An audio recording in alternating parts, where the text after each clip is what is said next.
இலங்கை கொழும்புவிலிருந்து மும்பை நோக்கி சென்ற சீன சரக்கு கப்பலில் பயங்கர தீ விபத்து ஏற்பட்டது. இது பற்றிய கூடுதல் விவரங்களை செய்தியாளர் சிவசபாபதி வழங்கிட கேட்கலாம்.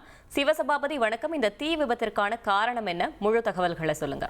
இலங்கை கடற்கரையிலிருந்து பாத்தீங்கன்னா துறைமுகத்திலிருந்து 10 மணி நேரத்திற்கு முன்பாக சீன கப்பல் ஒண்ணு மும்பைக்காக கிளம்பி சென்றது. இந்த கப்பல் பாத்தீங்கன்னா காலிகட் பேம்பூர் என்ற இடத்திற்கு, அதாவது 131 கிலோமீட்டருக்கு தொலைவில் கடல்ல பாத்தீங்கன்னா அந்த சரக்குகள் அடக்கி வைக்கப்பட்ட கண்டெய்னருடைய அடிப்பாகத்துல ஏற்பட்ட தீ விபத்தினால பாத்தீங்கன்னா கண்டெய்னர் முழுவதும் தற்பொழுது எரிஞ்சுக்கிட்டு இருக்கு.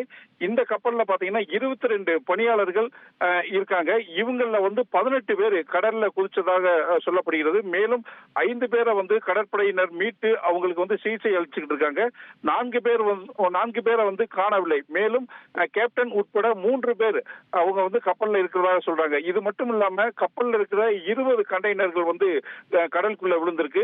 மேலும் கண்டெய்னர்ல இருக்கிற பொருட்கள் எல்லாமே எளிதில் தீப்பற்ற பொருள் என்பதனால பாத்தீங்கன்னா அது எல்லாமே உடனே தீப்பிடிச்சு எரிகிற ஒரு சூழல் இருக்கு. இன்னும் கப்பல் மூழ்கக்கூடிய நிலையில் இல்லை. ஆனா தீ தொடர்ந்து பிடிக்கிறதுனால மிகவும் ஆபத்தான நிலையில தான் இருக்கு அப்படின்னு சொல்லலாம்.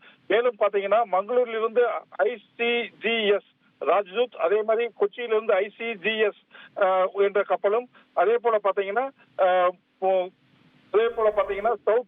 சவுத் என்ற கப்பலும் திருப்பி விடப்பட்டது. மேலும் பாத்தீங்கன்னா இவங்களுடைய, அதாவது இந்த கப்பல்ல இருந்து தப்பிச்சவங்களுக்கு அவசர சிகிச்சை எல்லாமே அளிக்கப்பட்டு வருகிறது.